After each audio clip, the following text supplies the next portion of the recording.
알게 하소서. 아멘. 우리 옆에 계신 분과 이렇게 한번 인사합니다. 예수님 말씀대로 부활하셨습니다. 네. 예수님 말씀대로 부활하셨습니다. 우리나라 사회뿐만 아니라 사람들이 사는 같이 사는 구성원들이라면 어떤 그 구성원들이 함께 겪은 충격적인 사건이나 가슴 아팠던 일이 있으면 그날을 기억해서 그것을 잊지 않고 회상하고 추모합니다. 어떤 큰 일을 위해 목숨을 희생하신 그 의인들 또 위인들도 그렇지만 우리가 많이 기억하는 그 세월호 사건처럼 가슴 아픈 그 아이들과 또 가족들 떠나보낸 그런 사건들이 있을 때 그것을 잊지 말자고 추모하며 기억을 하죠.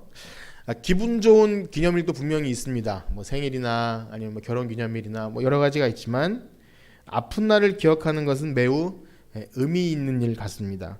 성숙된 그 시민 또 나라는요, 과거의 아픔을 역사를 굉장히 잊지 않고 잘 기억해냅니다. 독일이 그렇다고 합니다. 예전에 그 유태인을 학살하고 나치가 했던 그런 것들을 숨기지 않고 그대로 후손들에게 전달함으로써 다시는 그런 가슴 아픈 일을 하지 말자. 그것이 성숙한 거죠.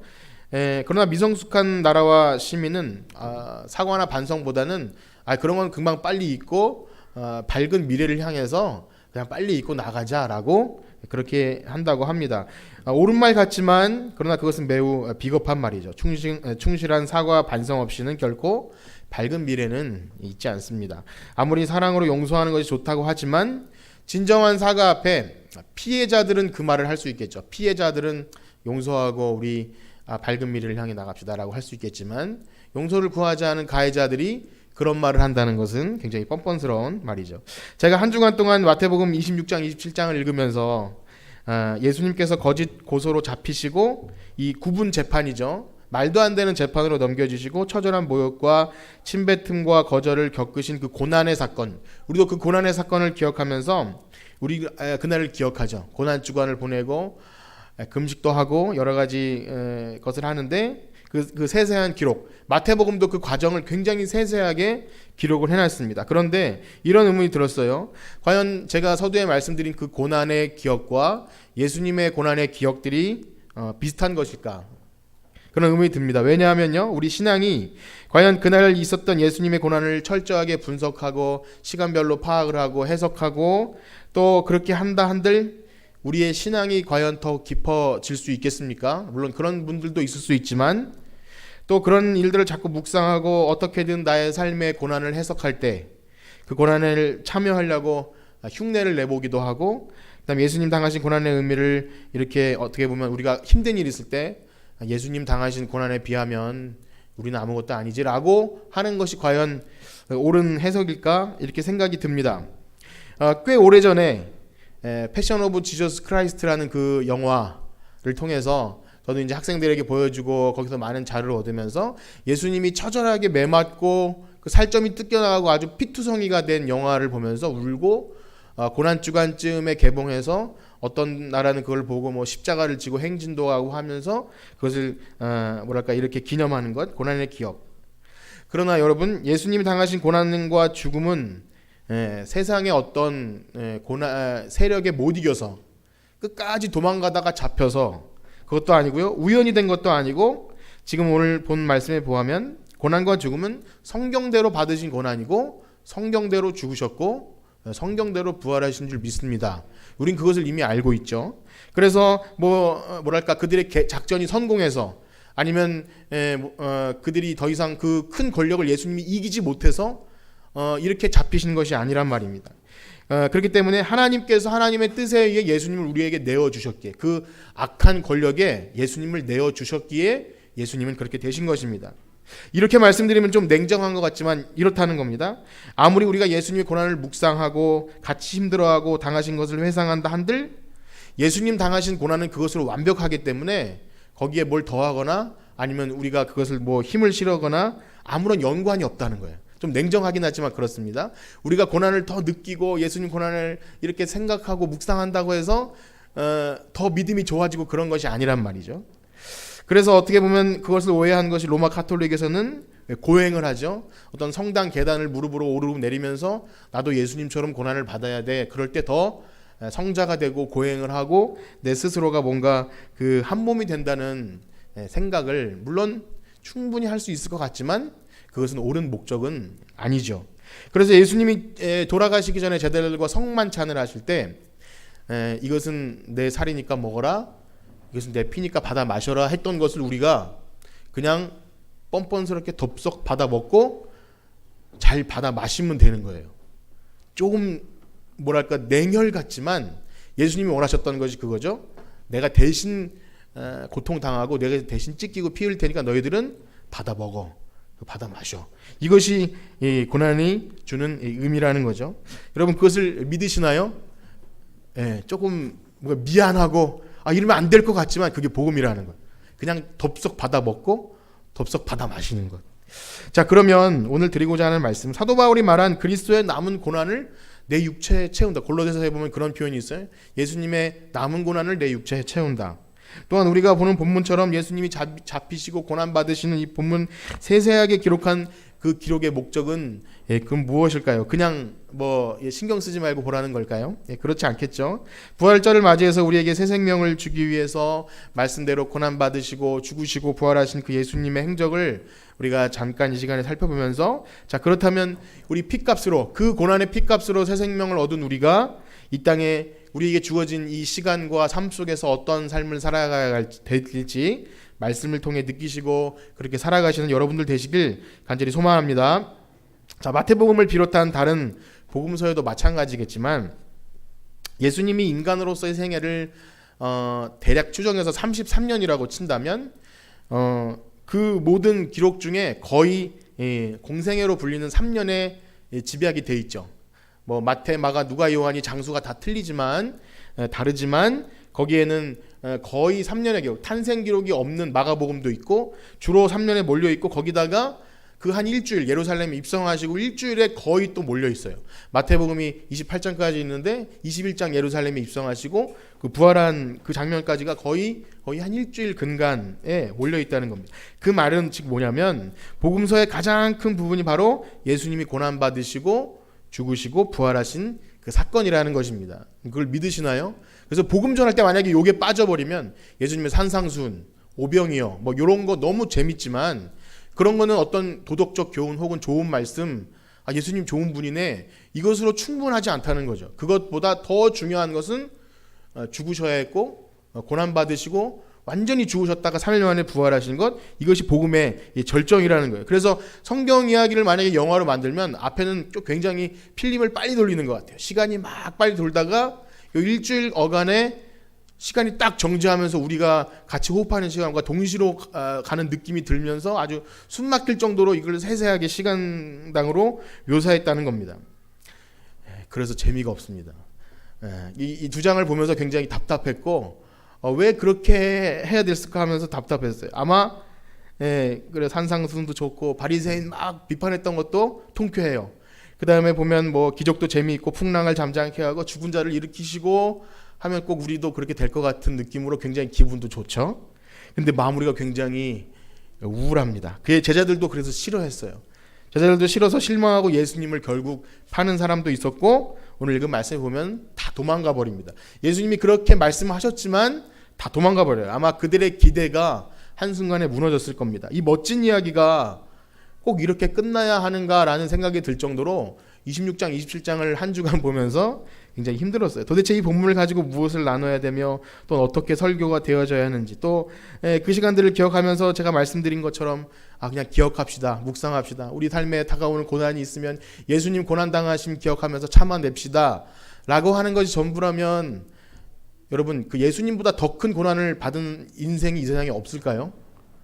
사실은 십자가에 처형당한 많은 사람들이 있었고 인간의 극악무도한 고문을 더 처참하게 견딘 어떤 인생도 있을 겁니다. 그러나 예수님의 고난에 집중하는 이유는 그냥 그것을 예수님이 고난 당하셨대, 아니면 하나님의 아들이신 그분이 고난 당하셨대. 물론 그것도 굉장히 중요하지만 그저 강한 고난 앞에서 우리가 주눅이 들거나 그 고난으로 우리를 위로하기 위함이 아니라는 거죠. 그렇습니다. 이 모든 일은 성경대로 된 것인 줄 믿습니다. 하나님이 계획하시고 이 일을 꼭 이루셔야 했기에, 우리의 구원을 위해서 이게 너무나 필요했기에 이 일을 하신 것이죠. 그래서 우리가 26장 1절과 2절을 한번 같이 읽어보도록 하겠습니다. 마태복음 26장입니다.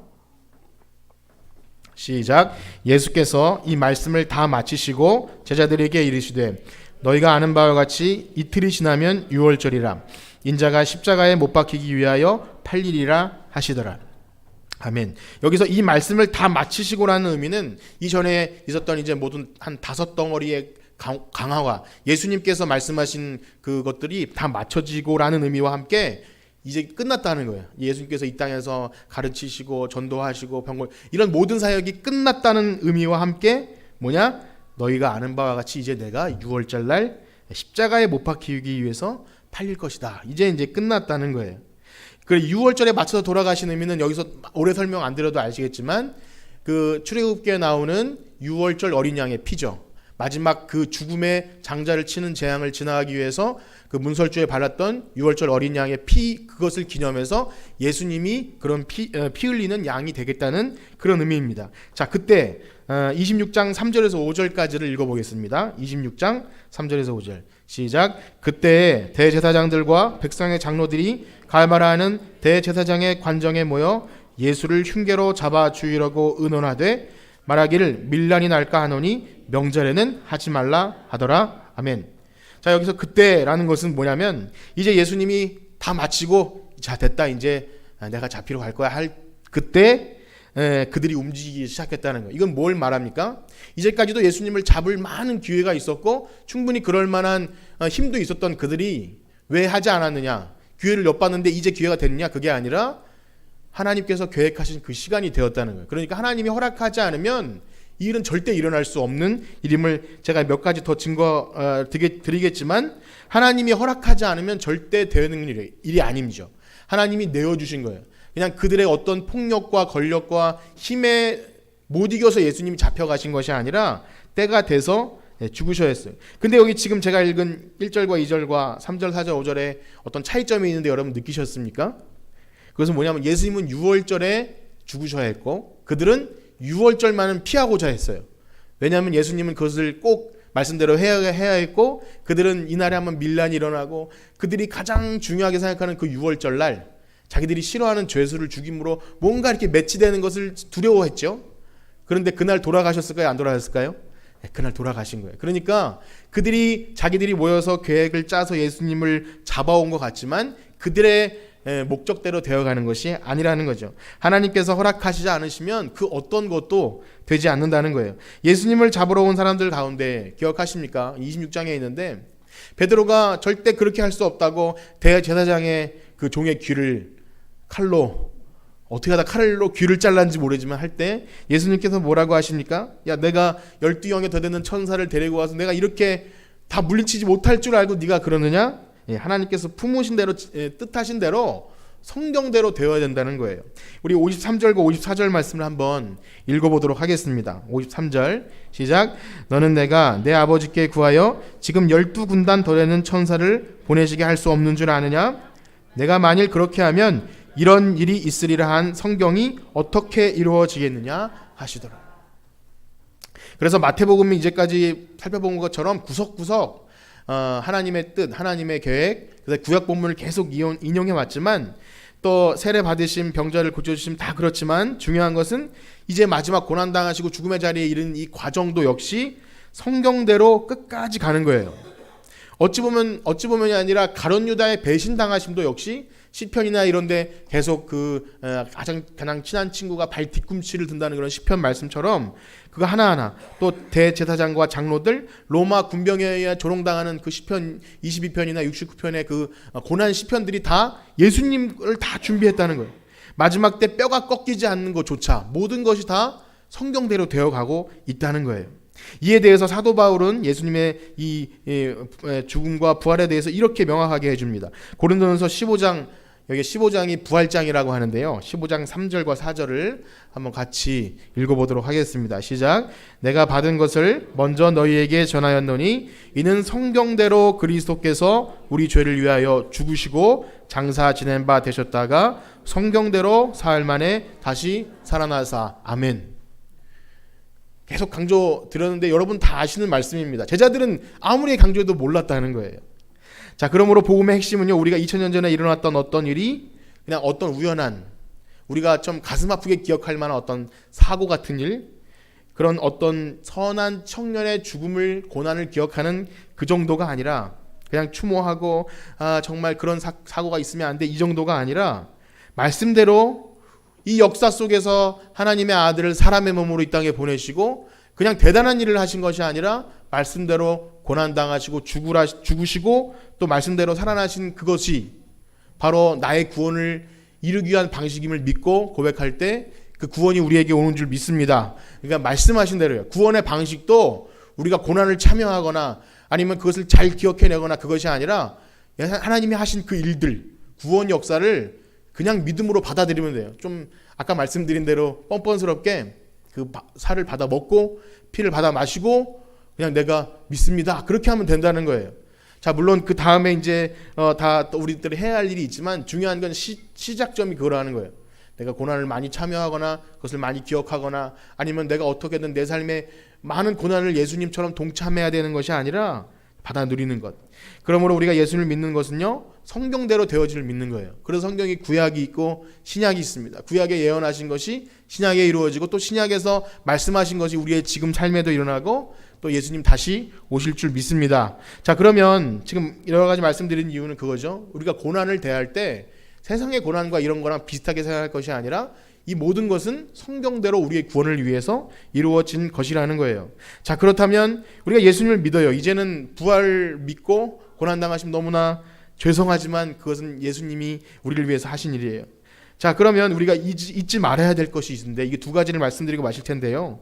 먼저는요, 예수님이 모든 말씀대로 된 것이라 해서 이렇게 생각할 수 있죠. 넉넉하게 하나님 아들 예수님 모든 것 아시니까 예수님은 이제 언제 잡히실 것도 알고 언제 죽으실 것도 알고 좀 있으면 부활할 거 다 아시니까 뭐랄까 담담하고 넉넉하게 그냥 그것을 받아들였다고 생각하면 큰 오해죠. 예수님은 하나님의 아들이시지만 완전한 사람이셨어요. 그 말은 뭐냐? 사람들이 느끼는 육체적, 정신적 모든 고통을 다 느끼셨다는 거죠. 그렇기 때문에 어떤 배신감, 가룟 유다의 배신, 또 제자들의 못 깨달음, 또 함께하지 못함과 그 권력이 다 나에게 모든 초점이 맞춰서 나를 죽이려고 덤벼드는 것들에 대해서 두려우셨던 거예요. 두렵기도 하고 너무나 안타깝기도 하고 여러 가지 그래서 나중에 모멸당하고 침뱉음 당하시고 모멸당함을 그냥 난 하나님의 아들이고 좀 있으면 살아날 거니까 넉넉하게 당하셨던 게 아니라 너무 괴로우셨기 때문에 처절하게 괴로우셨다는 거예요. 그래서 예수님께서 겟세마네 동산에서 눈물이 핏방울이 되도록 기도하셨던 건 아닙니까? 아버지 가능하시다면 이 잔을 내게서 옮겨 주옵소서. 우리 그 부분을 한번 읽어볼까요? 37절에서 39절입니다. 시작. 베드로와 세베대의 두 아들을 데리고 가실새 고민하고 슬퍼하사 이에 말씀하시되 내 마음이 매우 고민하여 죽게 되었으니 너희는 여기 머물러 나와 함께 깨어 있으라 하시고 조금 나아가사 얼굴을 땅에 대시고 엎드려 기도하여 이르시되 내 아버지여 만일 할만하시거든 이 잔을 내게서 지나가게 하옵소서. 그러나 나의 원대로 마옵시고 아버지의 원대로 하옵소서 하시고. 아멘. 여기 보면 고민하고 슬퍼하고 또 매우 고민하여 죽게 되었다고. 그러면 하나님의 아들 예수님께서 이걸 모르셨을 거예요. 하나님의 뜻을 다 아시는 분이 왜 이렇게 고민하고 슬퍼하십니까? 우리와 같이 인간의 몸으로 오셨기 때문에. 히브리서 4장 15절 보면 우리 같이 인간의 몸으로 시험 받으셨기 때문에 우리의 연약함을 아신다 그래요. 그러니까 예수님은 어떤 연기하듯이 잠깐 오셔서 그냥 이렇게 쇼한 게 아니라 그냥 인간의 몸 그 자체로 모든 고난을 100%다 당하신 거죠. 그래서 이런 생각을 한번 해봅니다. 저를 포함해서 우리는 누군가의 고통이나 이런 것들에 대해서 물론 친한 사람은 모르겠지만 그렇지 않은 사람들에 대해서 조금 가볍게 생각하는 경향도 있는 것 같습니다. 물론 여기 계신 분들은 다 사랑이 많고 그러셔서 그렇겠지만 아마 제가 그렇기 때문에 그런 생각을 했는지도 모릅니다. 특별히 믿음이 있다고 할 때, 어떤 사람은 믿음이 있어라고 하면 그 사람은 고민도 없어야 되고 아니면 근심도 없어야 되고 또 고통도 의연히 이겨내야 돼. 그냥 믿음이 있는데 다 하나님 뜻대로 되는 건데 뭐 그렇게 슬퍼해 라고 그렇게 말하기 쉽다는 거예요. 그래서 감사와 기쁨이 넘쳐야 되고 굉장히 세상적으로 봤을 때 슬픈 일을 당했는데도 의연하게 이기는 모습이 있으면 저 사람은 믿음이 좋다 라고 억압당할 수도 있다는 것입니다. 그러나 여러분, 예수님도 고민하고 슬퍼하셨어요. 예수님도 슬퍼하고 고민하여 죽게 되었다고 말씀하시는데 하나님의 뜻을 몰라서 그런 것이 아니라는 거죠. 당연히 죽게 되더라도 다시 살아나신 걸 알지만 그래서 울면서 아버지 이 잔을 내게서 옮기시옵소서 했던 것은 기도하는 모습을 보여주기 위해 그런 게 아니라 처절한 그냥 인간으로서 울부짖음입니다. 그래서 이렇게 생각합니다. 우리가 신앙생활하면서 의심하거나 때로 고민하거나 깊은 어떤 영적인 어두움에 빠졌다 하는 것이 믿음이 없다는 증거가 아니라는 거예요. 여러분 그것을 생각하시면서 때로는 위로도 받으시고 때로는 투정도 하시고 처절하게 우시고 그렇게 하기를 축복합니다. 잘난 척하면 안 돼요. 의연한 척하면서 난 믿음이 있으니까 괜찮아. 물론 믿음이 아주 좋으면 그렇게 될 수도 있겠지만 그것이 우리가 믿음이 있다는 증거는 아니죠. 예수님도 처절하게 우셨다는 것은 우리도 그렇다는 것을 아신다는 거예요. 옆에 있는 분들이 인사할 거예요. 하나님이 아십니다. 하나님이 아셔요. 하나님이 다 아셔요. 그냥 야 너 참아내야 돼. 너 그 정도는 할 수 있어. 이렇게 하는 게 아니라 아신다는 거예요. 예수님도 우리를 그 고통을 아시기 위해서 친히 사람의 몸을 입고 오셨는데 우리가 어떤 누군가에게 야 그 정도는 해낼 거야. 물론 용기 주는 말로 할 수 있지만 그 정도 고통은 아무것도 아니야 라는 식의 말은 폭력이 될 수도 있다는 거죠. 그래서 여러분 잘난 척하지 말고 우시길 축복합니다. 기도는 그런 것 같아요. 처절하게 울면서 때로는 나의 믿음 없음, 그 다음에 이해되지 않고 하나님 이 상황은 도저히 받아들일 수 없습니다. 그러면 뭐 예를 들어서 아니야 너 믿음이 없어서 그래. 그것이 아니라 그냥 그 자체를 가지고 나아간다는 거죠. 불신이 아닙니다. 예수님의 기도의 말미처럼 그렇게 기도한 사람만이, 그렇게 하나님을 믿고 기도한 사람만이 아버지 나의 원대로 마옵시고 아버지의 뜻대로 되길 원합니다. 그러한 기도가 우리에게 있기를 소망합니다. 그건 제대로 된 신뢰고 믿음이에요. 그냥 의연한 척, 그 다음에 나는 믿음이 좋으니까 견딜 수 있는 척 하지 마시고 그냥 나가는 것, 그것이 우리의 기도의 모습이죠. 여러분 우리는 우리 원대로 사는 사람이 아닙니다. 그래서 우리가 기도하고 그것을 응답받기 위해 기도했는데 응답을 잘 받는 것이 믿음의 증거가 아니라는 거예요. 아버지의 뜻대로 돼야 되는데 내 뜻대로 안 되는 것이 확실하게 보이면 그것이 더 하나님 사랑받는 사람일 수 있다는 겁니다. 그것을 받아들이시길 축복합니다. 내 기도가 잘 응답된다고 그것이 하나님 사랑받는 게 아니라 하나님 뜻이 아니면 처절하게 거절당해도 하나님 감사합니다. 근데 너무 만족스럽지 못하지만 너무 답답하고 하나님 원망스럽습니다라고 할지라도 그것이 하나님과의 그 고통 가운데 있는 대화예요. 그런데 여러분 그 끝내 그 고난을 통과해야 비로소 보게 되는 하나님 영광이 있는 줄 믿습니다. 그 고통을 통과해야만 보게 되는 것이 있기에 하나님은 침묵하시죠. 예수님이 아바 아버지여 하면서 왜 어찌하여 나를 버리시나이까 하는 것은 그냥 하나님이 얼굴을 돌려버리신 거예요. 그 너무나 큰 두려움 가운데 예수님이 버려짐 당했지만 그것이 있어야 결국 비로소 하나님께서 하실 일이 되어지는 거죠. 그래서 우리가 이 땅에 살면서 내가 원하는 대로 다 돼야 기도의 응답이고 하나님이 나를 사랑하시는 것이다, 그것이 아니라 예수님처럼 우리가 그 울부짖음 속에서 하나님의 그 고난 뒤에 이 고난을 통과해야만 비로소 보게 되는 영광을 보게 되기를 축복합니다. 또 한 가지는요, 우리 예수님께서 고난당하신 과정 속에서 일관된 어떤 현상들이 있었습니다. 그것이 뭐냐면 바로 자기가 살기 위해서, 나의 유익을 위해서 남을 처절하게 짓밟아버리는 그러한 세상의 권력과 횡포와 그런 것들을 무참히 짓밟힘 당하셨죠.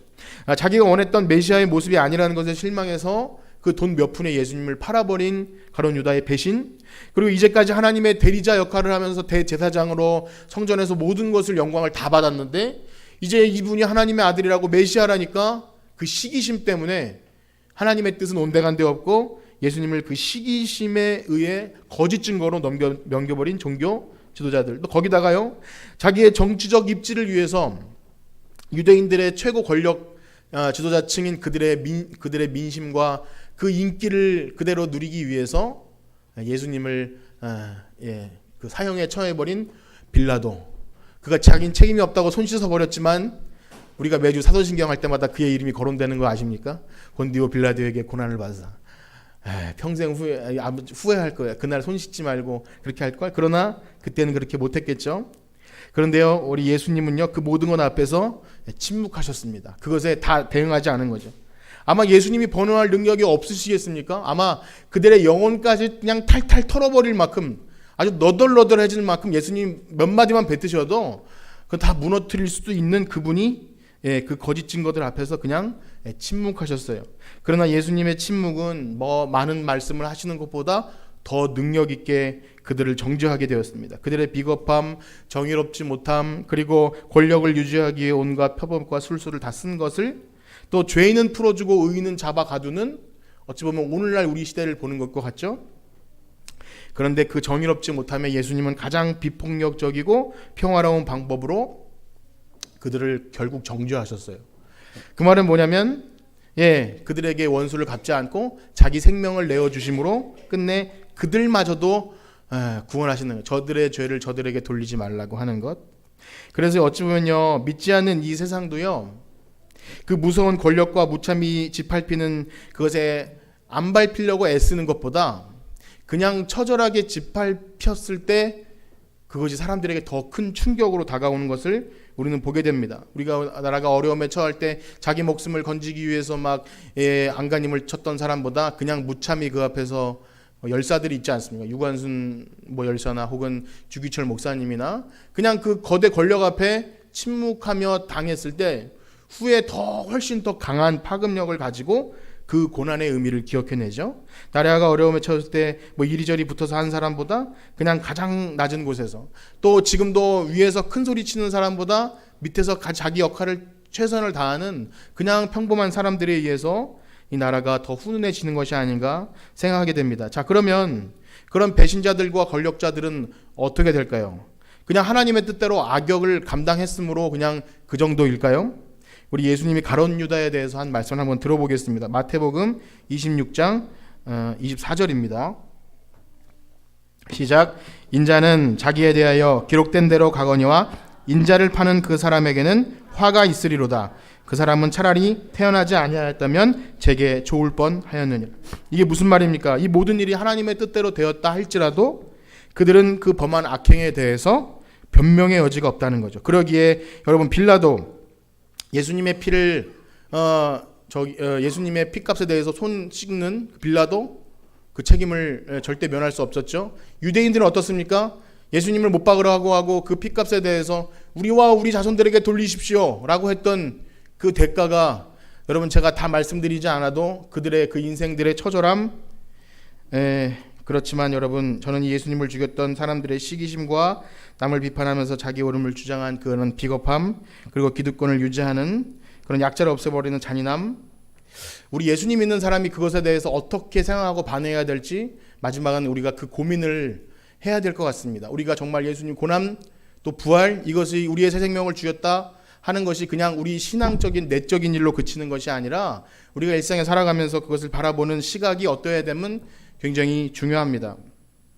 이번 주는 세월호 5주기가 있었던 주간이라고 합니다. 저는 그의 쌍둥이를 낳아서 2014년에 쌍둥이를 낳아서 아침부터 애들을 재우는 그 침대 있지 않습니까? 바운스라 그러는데 4개를 지근지근 밟으면서 아침에 배가 빠졌다는 소식을 뉴스를 통해 들었고, 그리고 배가 누워 있다가 이렇게 계속 그냥 아무렇지도 않게 보다가 점점 가라앉고 완전히 조금 남은 상태에서 꼬를 가라앉는 그 순간까지를 아침부터 저녁까지 집에 앉아서 그 자리에서 뉴스를 봤어요.